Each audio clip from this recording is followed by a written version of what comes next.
Hello everyone, আমরা যারা e commerce business করছি বা ছোট উদ্যোক্তা আছি, তারা সবসময় একটা জিনিস চিন্তা করে থাকি, যদি আমি অনেকগুলো সেলস পার্সন নিতে পারতাম এবং তাদেরকে একটা টার্গেট দিয়ে দিতে পারতাম, তাহলে মনে হয় অনেক সেল হতো।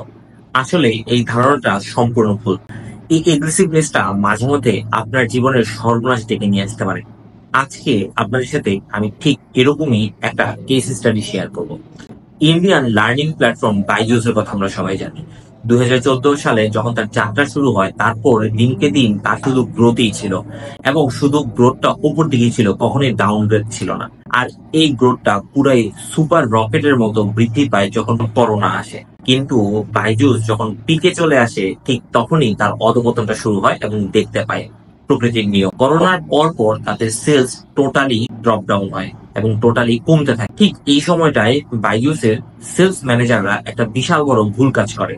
তারা বাইজুসের যে টিম মেম্বার ছিল, সেলস মেম্বার ছিল, তাদেরকে উইকলি একটা টার্গেট দিয়ে দেয় এবং তা হচ্ছে প্রায় 1 লক্ষ টাকার সেল দিতে হবে। এই জিনিসটা এতটাই প্রেশার ক্রিয়েট করে যে অনেকে জব ছেড়ে দেয়, অনেকে প্রেশারটা নিয়ে নানান রকমের চেষ্টা করে মিথ্যা প্রলোভন দেখিয়ে কাস্টমারদের কাছে, মানে অভিভাবকদের কাছে বাইজুসের প্রোডাক্ট গুলো সেল করা শুরু করে। এবং এই যে মিথ্যা প্রলোভন তারা দিচ্ছিল, যে প্রলোভনটা বা যে অফার গুলো হয়তো বাইজুস দিচ্ছিল না, কিন্তু সেলস আনার জন্য সেলস টিম এই প্রশ্রয় বা এই মিথ্যার আশ্রয়টা নেয়। এবং ফাইনালি যেটা হয়, একটা সার্টেন পিরিয়ড পর সবাই বাইজুসের উপর ভরসা হারিয়ে যায়।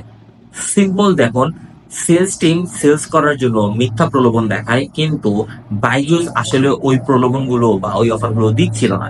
এবং আলটিমেটলি বাইজুসেরই কিন্তু ব্র্যান্ড ভ্যালু কমে যায়, বা বাইজুসের প্রতি মানুষের ট্রাস্ট একদমই জিরোতে নেমে আসে।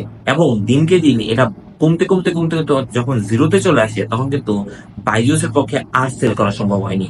এবং আলটিমেটলি কি হলো, বাইজুস টোটালি এখন বন্ধ হয়ে যাওয়া পথে।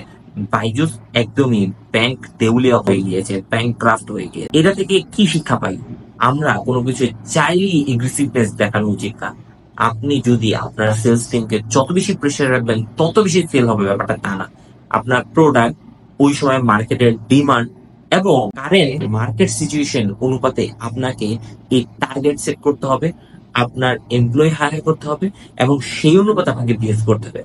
তা না হলে কিন্তু আপনার মনে হতে পারে আমি লোকবল নিয়োগ করব এবং আবার ছাঁটাই করব, কিন্তু আদত কিন্তু আপনার প্রতিষ্ঠানের বিশাল বড় লস হবে।